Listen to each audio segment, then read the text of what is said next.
Bonjour et bienvenue ou bon retour sur ma chaîne. On se retrouve aujourd'hui pour la mise en place du mois d'avril 2024 dans mon bullet journal. Pour ce mois d'avril, j'avais envie de quelque chose de simple et plutôt épuré. Avec un choix de dessin de papillons minimaliste avec seulement quelques traits noirs.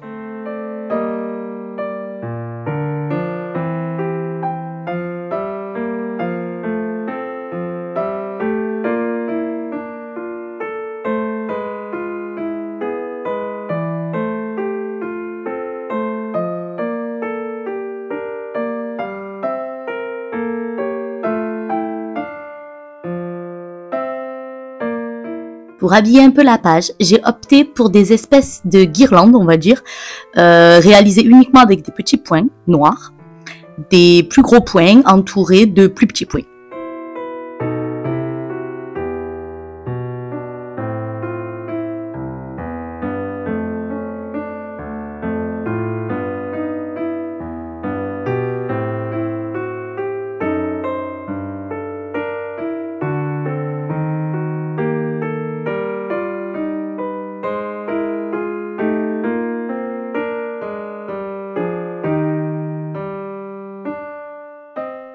Pour apporter un peu de couleur, j'ai décidé de faire des formes abstraites, style un peu tache de couleur.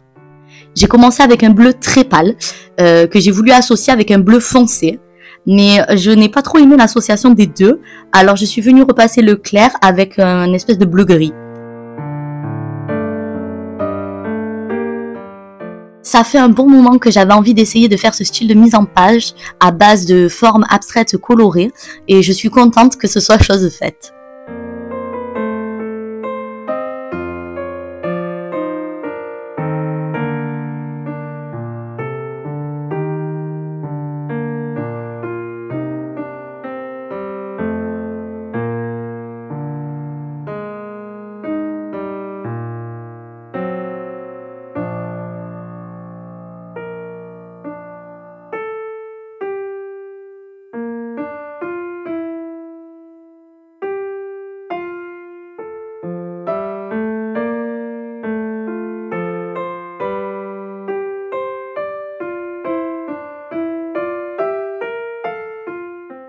Sur la page d'à côté, ce sera mon organisation générale du mois.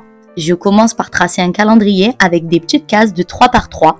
C'est petit, mais je m'en sors toujours et c'est surtout important pour moi que ça tienne sur une seule page au niveau du calendrier.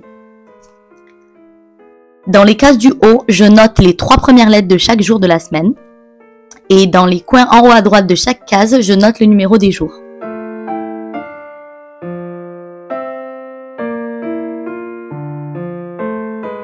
En dessous, je prévois un espace pour ma traditionnelle to-do list du mois. Et à côté, je mets mes petits encarts pour mon organisation de publication de contenu sur mes différents réseaux sociaux, que je vous indique ici d'ailleurs, et qui sont également dans la description sous la vidéo. J'en profite pour vous inviter à vous abonner à ma chaîne et à me suivre également sur les autres réseaux, si vous le souhaitez bien sûr.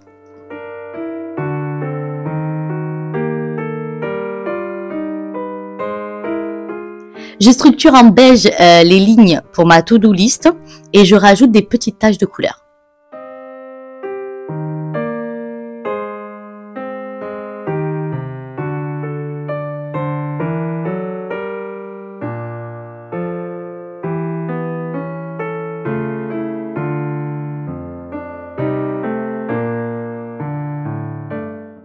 Je passe maintenant à la double page suivante qui sera dédiée aux 2 premières semaines du mois.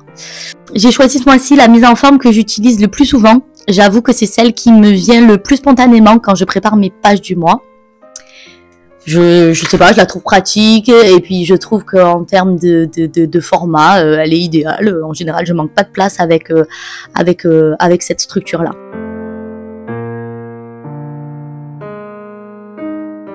Pour le côté esthétique, je reprends les papillons version minimaliste et les petites guirlandes de pointillés.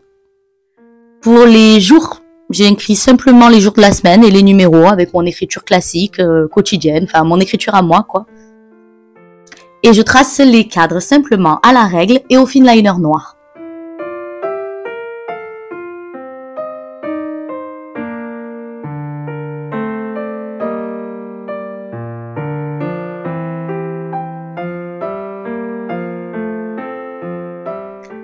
Ensuite au crayon là, on voit que je détermine les zones où je vais placer mes formes colorées. Et je passe ensuite à la mise en couleur avec toujours les 4 mêmes couleurs que j'ai sélectionnées et qui m'accompagneront sur toutes les pages de ce mois-ci.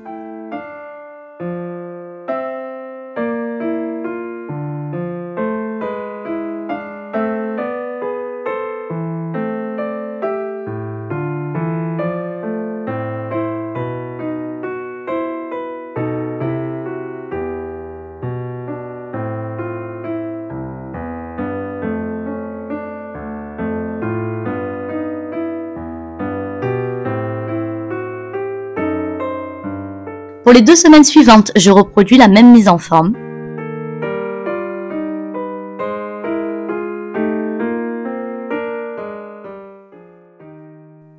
Je m'attaque ensuite à une double page de tracker.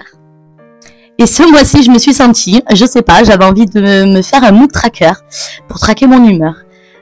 Ça doit faire des mois, voire des années que je n'ai pas fait dans mon bullet journal de mood tracker.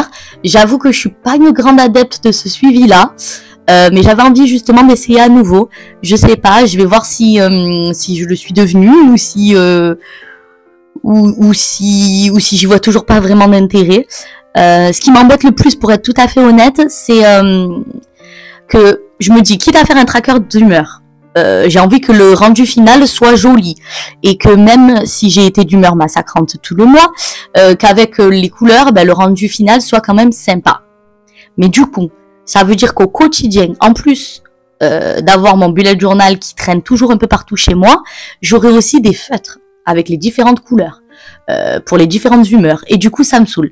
Parce qu'à la base, moi, une fois que j'ai fini ma mise en place, une fois que c'est fait, je range tous les feutres, les crayons, les tampons et tout ça. Et je ne me sers plus que de mon stylo noir. Et basta, en fait. Bref, ce mois-ci, je me suis chauffée et j'ai décidé de retenter le mood tracker. Et du coup, je me suis lâchée. Et j'ai réalisé 30 papillons qui vont représenter les 30 jours du mois. Et que je vais venir colorer chaque jour avec la couleur correspondante qui sera indiquée en légende. Légende que j'ai préparée mais que je compléterai ultérieurement. Sur la page de droite, j'ai prévu mes trackers d'habitude, ceux que j'utilise régulièrement et je suis plutôt d'ailleurs très assidue sur mes trackers, mais parce que ça me demande que de cocher en fait, c'est simple, c'est rapide, c'est avec mon petit stylo noir et ça me demande pas de matériel supplémentaire. Niveau dessin, déco et couleurs, je suis restée en cohérence avec le reste. Je termine mes petites formes colorées et je peux ensuite passer à la double page suivante. Ici donc ma page de notes sur laquelle j'écris tout ce dont j'ai besoin de noter à la va-vite et qui aurait pu s'inscrire sur des post-it par exemple. Et bien je les place là, c'est ici, ça m'évite après d'être à la recherche de tous mes post-it perdus. Et j'essaie pour cette page de laisser un maximum d'espace pour pouvoir noter un maximum de choses.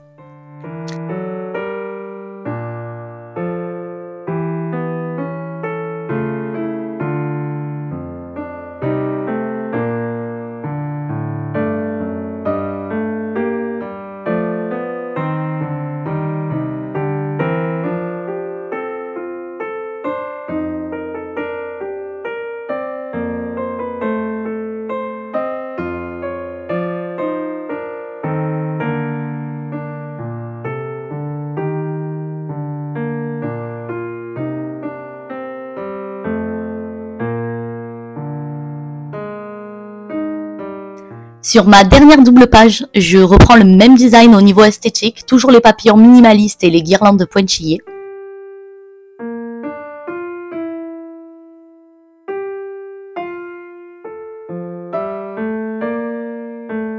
Sur la page de gauche, ce sera ma page de gratitude sur laquelle je vais coller des photos et noter des petites choses concernant mon mois et pour lesquelles j'éprouve de la reconnaissance.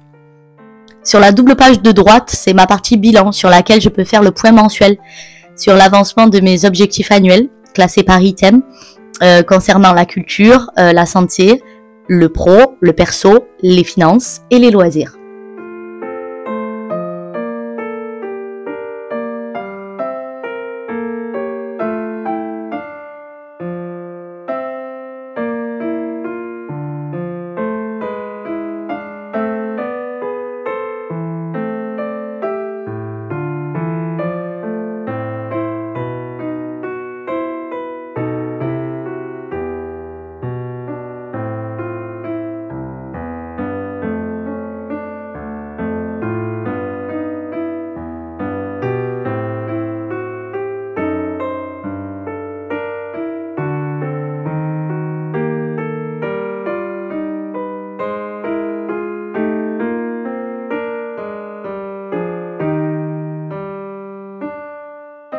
Avant de clôturer ma vidéo, je propose un petit visionnage de ma mise en place terminée et prête à être utilisée.